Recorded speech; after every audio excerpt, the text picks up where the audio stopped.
চট্টগ্রামের লোহাগড়ায় ফের বাসের সঙ্গে মাইক্রোবাসের মুখোমুখি সংঘর্ষে 7 জন নিহত হয়েছেন। এই ঘটনায় আহত হয়েছেন আরও 3 জন। সকাল 8টার দিকে চট্টগ্রাম কক্সবাজার মহাসড়কের চুন্তি এলাকায় এই দুর্ঘটনা ঘটে। এতে ঘটনাস্থলেই মারা যান মাইক্রোবাসের 7 যাত্রী। তাৎক্ষণিকভাবে নিহতদের নাম পরিচয় জানা যায়নি।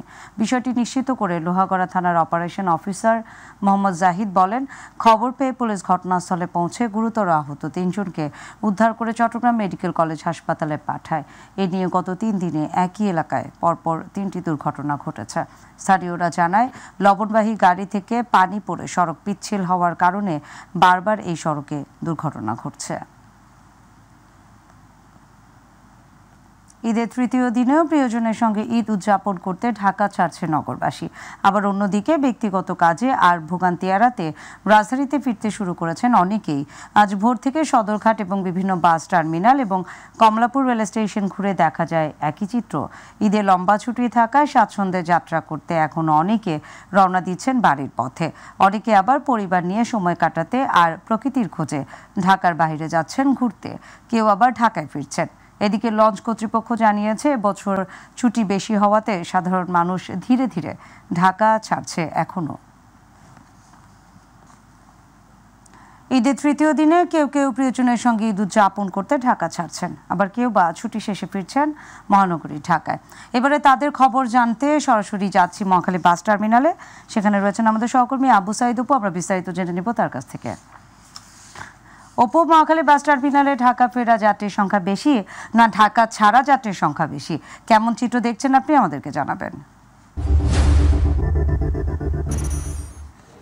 নাদিয়া, আপনাকে ধন্যবাদ। আপনার মাধ্যমে আমি দর্শকদেরকে জানাতে চাই যে আজকে ঈদের তৃতীয় দিনের মতো কিন্তু যারা রাজধানীতে অবস্থান করেছিলেন এবং ভোগান্তি এড়াতে যারা অবস্থান করেছিলেন, যদিও আসলে সড়কপথে তেমন কোনো ভোগান্তি ছিল না এবং রেলপথেও কোনো ভোগান্তি ছিল না, সেই ধারাবাহিকতায় আমরা দেখেছি গাবতলী এবং মহাখালী সাদাবাদ বাস টার্মিনালগুলোতে আজকে কিন্তু তৃতীয় দিনের মতো কিন্তু আপন নিরে বাড়ি ছুটছেন মানুষ, কারণ প্রিয়জনের সাথে ঈদ আনন্দ করার জন্য। যারা ইতিমধ্যে ছুটি পান নাই তারাও কিন্তু আজকে যাচ্ছেন। যদিও আসলে তাদের কাছ থেকে আমরা জানতে পেরেছি যে অতীতের তুলনায় ভাড়া একটু বেশি হলেও তাদের ঈদ যাত্রাটা একদম স্বস্তিদায়ক। আমি যদি একটু দেখাতে চাই যে এখানে কিন্তু অসংখ্য যাত্রী এই মহাখালী বাস টার্মিনাল ছেড়ে কিন্তু আসলে যাচ্ছে এবং আমরা সকাল থেকে বিভিন্ন গণপরিবহন যারা সংশ্লিষ্ট রয়েছেন আমরা তাদের সঙ্গে কথা বলার চেষ্টা করেছি। তারা আমাদেরকে জানিয়েছেন যে আসলে মানে ইতিমধ্যে 300-র অধিক বাস উত্তরবঙ্গ এবং দক্ষিণবঙ্গ সহ বিভিন্ন জায়গায় কিন্তু বাসগুলো তার গন্তব্যস্থানে ছুটে গেছে এবং এছাড়াও কিছু বাস এখনও প্রহর গুনছে বিভিন্ন গন্তব্যে ছুটে যাওয়ার জন্য। তবে একটি বিষয়, অতীতের তুলনায় যেরকম আসলে মানুষজন ঈদের 3 দিনের মাথায় আসলে কর্মব্যস্ততা নগরী রাজধানীতে ছুটে আসতেন, তার থেকে দ্বিগুণ মানুষ 3 গুণ মানুষ কিন্তু রাজধানী আজকে ছাড়ছেন পরিবার পরিজনের সাথে ঈদ আনন্দ উপভোগ করার জন্য। আর অতীতের মতো মহাখালী বাস টার্মিনালে যে ভোগান্তি চিত্র সেটি একদমই যেমন নেই। পাশাপাশি অতিরিক্ত ভাড়া নেওয়ার যে একটি অভিযোগ ছিল সেটিও অনেকটা মানে কেটে গেছে এবং তারা খুব স্বাচ্ছন্দ্যে তারা যেতে পারছে। তারা বলছেন যে বিগত দিনের চেয়ে এবারকার ঈদ যাত্রা অনেকটা নির্বিঘ্ন হচ্ছে, যার ফলে তাদের মধ্যে একটা স্বস্তির ভাব প্রকাশ করা গেছে।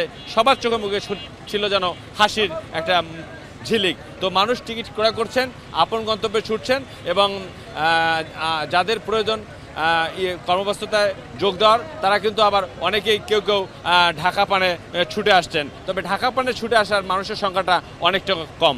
সব কিছু মিলে নাদিয়া বলতে গেলে এতটুকুই মানে বলতে হয় যে মানুষ যাচ্ছেন পরিবার পরিজনের সাথে ঈদ আনন্দ উপভোগ করতে এবং বাসের যে সংখ্যা আজকে যেভাবে 3 থেকে 400 বাসের মতো যে প্রস্তুতি নেওয়া হয়েছে পরিবহন মালিকের পক্ষ থেকে, তারা কিন্তু সমস্ত প্রস্তুতি নিয়েছেন এবং যাত্রীরাও সেই তাদের প্রস্তুতির সঙ্গে একমত হয়ে এবং টিকিট কেটে তারা কিন্তু আপন নিরে ছুটে যাচ্ছেন। অর্থাৎ সব কিছু মিলে নাদিয়া বলতে গেলে আনন্দ ঘন মুহূর্তে, আনন্দ ঘন পরিবেশে যেন ঈদ করে আবার কর্মব্যস্ততা নগরী রাজধানীতে ফিরতে পারেন এসব মানে নগরবাসী, এমনটাই প্রত্যাশা করেছেন তারা। তো নাদিয়া, এটাই ছিল আমার কাছে মহাখালী বাস টার্মিনাল থেকে সর্বশেষ খবর। নাদিয়া, ধন্যবাদ অপু আপনাকে আমাদেরকে বিস্তারিত জানাবার জন্য। ফিরতি যাত্রার খবর জানতে এবারে যাব কমলাপুর রেলওয়ে স্টেশনে। সেখানে রয়েছেন আমাদের সহকর্মী SM আরিফ, যুক্ত হচ্ছি তার সাথে। আরিফ, কমলাপুর রেলওয়ে স্টেশনে ফিরতি যাত্রার পরিস্থিতি কেমন দেখছেন? নাদিয়া, প্ল্যাটফর্মে এসে যেটি দেখা গেছে তাতে যে চিত্রটা দেখা গেছে তাতে মনে হচ্ছে যে যতটা মানুষ ফিরছে তার থেকে মনে হয় এখনও মানুষ ঢাকা থেকে গ্রামের দিকে যাচ্ছেন। আমি যদি বলি যে এখন পর্যন্ত যে কটি ট্রেন ছেড়ে গেছে সকাল থেকে সবগুলোই কিন্তু প্রায় ভোরে ছেড়ে গেছে এবং অনেক ট্রেনেই এসেছেন, তবে যাওয়ার যে ভিড়টা এখনও কিন্তু লক্ষ্য করা গেছে। আমরা এই যে রাজধানীর কমলাপুরের যে প্ল্যাটফর্ম আছে রেলওয়ে স্টেশন, সেখান থেকে আমরা যেটা দেখতে পেয়েছি, আপনি দেখছেন যে এই যে যাত্রীগুলো যাচ্ছে তারা কিন্তু গ্রামের উদ্দেশ্যেই রওনা হয়েছে। অনেকের সাথে আমি কথা বলেছি, তারা যেমনটি জানিয়েছেন যে ঈদের সময় এতটা ভিড় ছিল, টিকিট পাওয়া যায়নি। অনেকেই কিন্তু এই কারণে ঢাকায় ঈদ করেছেন।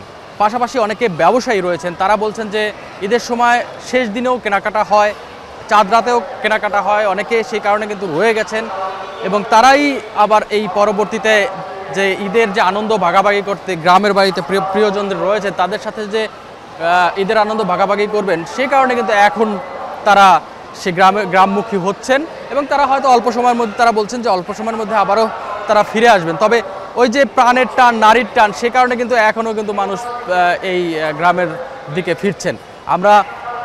আপনি যেটি জানতে চেয়েছেন যে ফিরতি যারা যাত্রী রয়েছেন তাদের অবস্থা, আমরা অনেকগুলো ট্রেন কিন্তু ইতিমধ্যে এই প্ল্যাটফর্মে এসে পৌঁছেছেন, তারা অনেকেই গ্রামের বাড়ি থেকে ফিরছেন। এখনও হয়তো ছুটি শেষ হয়নি, সে কারণে হয়তো ওই রকম আসলে ভিড়টা, আমরা আসার যে ভিড়টা সেটি লক্ষ্য করিনি।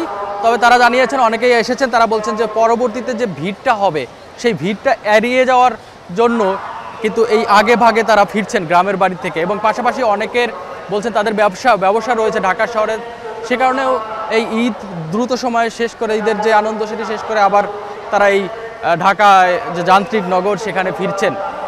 আরেকটি বিষয় এরা জানিয়ে রাখি যে এখন পর্যন্ত আসলে ট্রেনের শিডিউল বিপর্যয় আমরা কিন্তু লক্ষ্য করিনি। অনেক ট্রেনেই আসলে টাইম মতো ছেড়ে গেছেন এবং কিছু কিছু ট্রেন আমরা দেখেছি আধা ঘন্টা সর্বোচ্চ 1 ঘন্টা দেরিতে ছেড়েছে। এটাকে একটি কারণ আছে যে অনেক এখন কিন্তু ট্রেনগুলো আসলে ঢাকার থেকে, যে বাহির থেকে ট্রেনগুলো আসার পর কিন্তু আবার ঢাকা থেকে ছাড়ছে। ট্রেনের শিডিউলই এরকম যে একটি ট্রেন যাবে, যাওয়ার পর আসবেন, আবার সেটি আবার যাবে, এরকম শিডিউলের কারণে হয়তো একটু লেট হচ্ছে। তবে তেমন কোনো শিডিউল বিপর্যয় আমরা এখানে দেখিনি।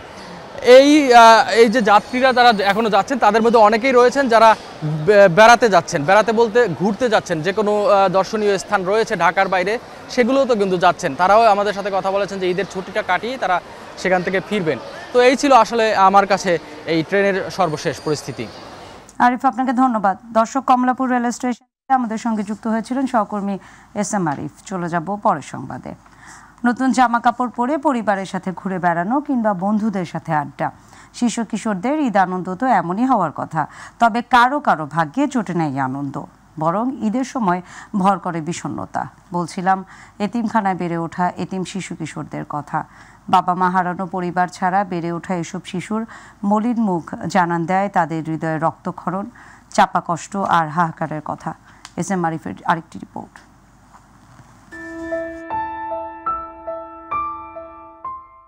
ইয়াসিন 2 বছর বয়সে বাবা হারিয়েছেন।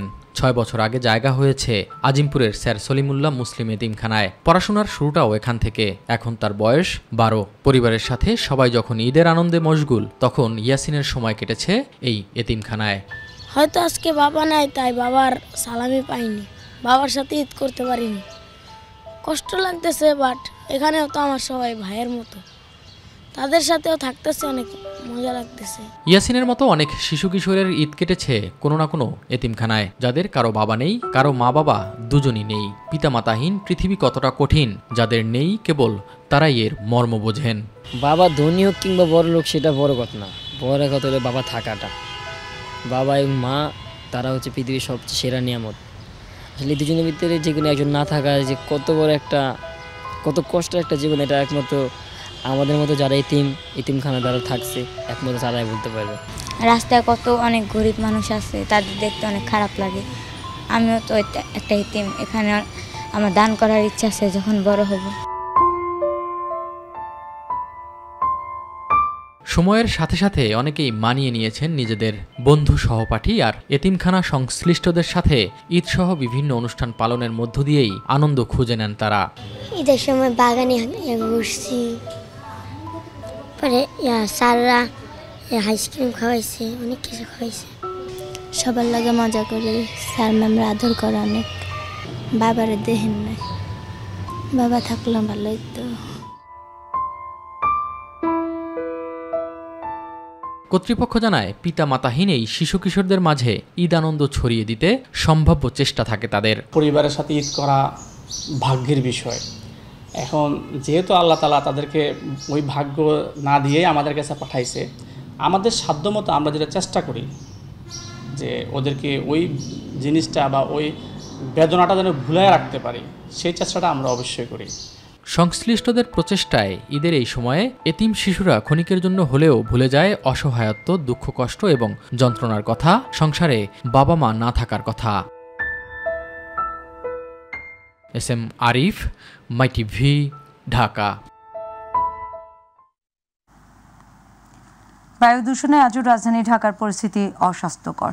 সকাল 8:30টার দিকে আন্তর্জাতিক বায়ুমান প্রযুক্তি প্রতিষ্ঠান IQ এয়ারের তথ্য অনুযায়ী 110 স্কোর নিয়ে বিশ্বের দূষিত শহরের তালিকায় 15তম অবস্থানে রয়েছে ঢাকা। একই সময়ে 339 স্কোর নিয়ে বিশ্বের দূষিত শহরের তালিকার শীর্ষে রয়েছে ভারতের দিল্লি। এছাড়াও 261 স্কোর নিয়ে দ্বিতীয় অবস্থানে রয়েছে নেপালের রাজধানী কাঠমান্ডু। 205 স্কোর নিয়ে তৃতীয় অবস্থানে রয়েছে ইরাকের বাগদাদ। 173 স্কোর নিয়ে চতুর্থ অবস্থানে রয়েছে পাকিস্তানের শহর লাহোর এবং পঞ্চম অবস্থানে থাকা ভিয়েতনামের হ্যানয় সিটির স্কোর 172। একিউআর স্কোর 0 থেকে 50 ভালো হিসেবে বিবেচিত হয়।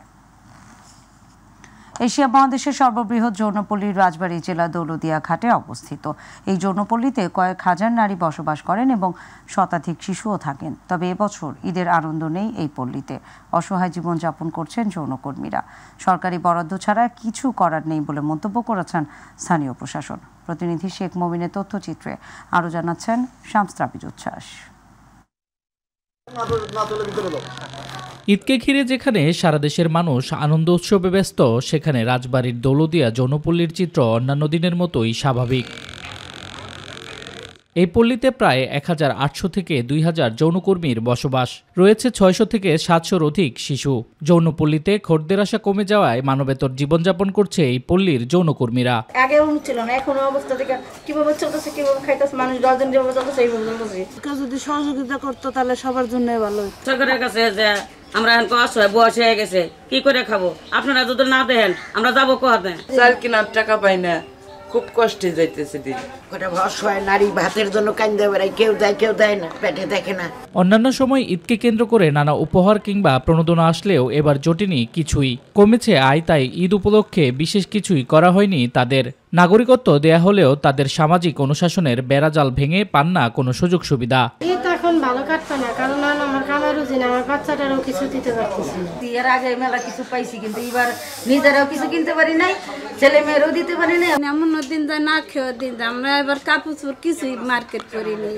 জায়গা জায়গা অনেক কিছু আসে, কিন্তু আমরা পাইও পাইনি। যৌনকর্মীদের পাশে থাকার আশ্বাস দিয়েছে স্থানীয় প্রশাসন। আমাদের দৌলতদিয়া ব্রথেলে যে কর্মীরা রয়েছেন যারা অবহেলিত এবং নিপীড়িত, তাদের জন্য আমাদের জেলা প্রশাসন থেকে খাদ্য সহায়তা প্রদানের কর্মসূচি রয়েছে। জেলা থেকে আমাদের কাছে খাদ্য সহায়তা পাঠাবে। সমাজের বিত্তবানরা এগিয়ে আসবে এসব অসহায় নারী ও শিশুদের সাহায্যে, এমনটাই প্রত্যাশা স্থানীয়দের। সরকারি বরাদ্দ ছাড়া আমরা কাউকে তো কিছু দিতে পারি না, আমাদের তো সবকিছু একটা প্রসেসের মধ্যে। আমাদেরকে সরকারি সুযোগ সুবিধা দেয়, বিভিন্ন ভিজিএফ বা বিভিন্ন জিনিস দেয়। শামস তাবরিজ উচ্ছ্বাস, মাই টিভি নিউজ ডেস্ক। ব্রিটিশ আমলে স্থাপিত ঠাকুরগাঁওয়ের বিমানবন্দর চালু ছিল 1971-এর পরও। লোকসানের কারণে 1979 সালের দিকে বন্ধ হয়ে যায় বিমান ওঠানামা। 80 সালে পরিত্যক্ত ঘোষণা করা হয় বিমানবন্দরটি। গত 44 বছরে বারবার প্রতিশ্রুতির পরও বন্ধ রয়েছে বিমানবন্দরটি। জেলাবাসীর দাবি চালু করা হোক ঠাকুরগাঁও বিমানবন্দর। প্রতিনিধি রফিকুল ইসলাম রোহানের রিপোর্ট, জানাচ্ছেন ইলিয়াস কমল। দীর্ঘ 44 বছর ধরে বন্ধ থাকায় বিমানবন্দরটি হয়ে উঠেছে ফসলের মাঠ। বিমানবন্দরের রানওয়ে পরিণত হয়েছে গোচারণ ভূমিতে। ব্যবহৃত হচ্ছে গরু ছাগল চড়ানোর কাজে। নষ্ট হচ্ছে বিমানবন্দরের সরঞ্জাম। স্থানীয়রা করছেন চাষাবাদ। জনপ্রতিনিধিরা বারবার আশ্বাস দিলেও চালু হয়নি বিমানবন্দরটি। সম্প্রতি বিমানবন্দরটির জমি সংরক্ষণের জন্য বাউন্ডারি নির্মাণ করেছে সিভিল এভিয়েশন কর্তৃপক্ষ। টানানো হয়েছে সাইনবোর্ডও। এসব দেখে আবারও আশাবাদী হয়ে উঠছেন জেলাবাসী। বিমানবন্দরটি দ্রুত চালু করার দাবিও জানিয়েছেন তারা। আমরা চাবো, আমাদের প্রাণের দাবি যে আমাদের এটা এয়ারপোর্টটা চালু করা হোক। ঠাকুরগাঁও থেকে ঢাকার দূরত্ব প্রায় 550 কিলোমিটার। এই জন্য এই এয়ারপোর্টটা চালু করা জরুরি। আমরা এই বিমানবন্দরে কাজ করতেছি যে বিমানবন্দরটা তাড়াতাড়ি চালু হয়। আমাদের ঠাকুরগাঁও বিমানবন্দর চালু হোক, সেটা আমরা এলাকাবাসী দাবি জানাচ্ছি। স্থানীয়রা মনে করেন যাত্রী সেবার পাশাপাশি জেলার ব্যবসা বাণিজ্যের প্রসার সহ এলাকার উন্নয়নে ভূমিকা রাখবে বিমানবন্দরটি চালু হলে। বিমানবন্দর চালুর বিষয়ে ঊর্ধ্বতন কর্তৃপক্ষকে জানানো হবে বলে জানিয়েছে জেলা প্রশাসন। আমাদের জেলা প্রশাসক সম্মেলনে জেলা থেকে যে প্রস্তাবগুলো গিয়েছে সেখানে আমাদের এই এয়ারপোর্টটি যেন চালু হয় সেই ব্যাপারে ওখানে আমার প্রস্তাব দেয়া ছিল। আশা করি যে সংশ্লিষ্ট কর্তৃপক্ষ এই বিষয়টি বিবেচনা করবেন। 1940 সালে 550 একর জমিতে ঠাকুরগাঁওয়ের শিবগঞ্জে প্রতিষ্ঠা হয় বিমানবন্দরটি। তৎকালীন ব্রিটিশ সরকার সরকারি ও সামরিক কাজে ব্যবহার করতে এটি প্রতিষ্ঠা করা হয়েছিল। 1965 সালে পাকিস্তান ভারত যুদ্ধের সময় ব্যাপকভাবে ক্ষতিগ্রস্ত হয় বিমানবন্দরটির রানওয়ে। 1977 সালে বিমানবন্দরটি সংস্কার করা হয়। যাত্রী সংখ্যা কমে গেলে 1980 সালে বন্ধ হয়ে যায় বিমানবন্দরটি। ইলিয়াস কমল, মাইটিভি। সিলেট অঞ্চলের উপর দিয়ে সর্বোচ্চ 60 কিলোমিটার বেগে ঝড় ও বজ্রসহ বৃষ্টি হতে পারে বলে আশঙ্কা করছে আবহাওয়া অফিস। দুপুর 1টা পর্যন্ত দেশের অভ্যন্তরীণ নদী বন্দরগুলোর জন্য দেওয়া হয় সতর্ক বার্তা, একথা জানানো হয়েছে। বিজ্ঞপ্তিতে বলা হয়, সিলেট অঞ্চলের উপর দিয়ে পশ্চিম অথবা উত্তর পশ্চিম দিক থেকে ঘন্টায় 45 থেকে 60 কিলোমিটার বেগে অস্থায়ীভাবে দমকা অথবা ঝোড়ো হাওয়া বয়ে যেতে পারে। সেই সঙ্গে বৃষ্টি অথবা বজ্রসহ বৃষ্টি হতে পারে। তাই এসব এলাকার নদী বন্দরগুলোকে 1 নম্বর সতর্ক সংকেত দেখাতে বলা হয়েছে। এদিকে আবহাওয়া অফিসের অপর এক বিজ্ঞপ্তি অনুযায়ী সন্ধ্যা পর্যন্ত সিলেট বিভাগের 2-1 জায়গায় অস্থায়ীভাবে দমকা হাওয়া সহ বিদ্যুৎ চমকানো বা বৃষ্টি অথবা বজ্রসহ বৃষ্টির পূর্বাভাস রয়েছে। এছাড়া আগামী সপ্তাহে সারা দেশেই বৃষ্টি অথবা বজ্রসহ বৃষ্টি বাড়তে পারে।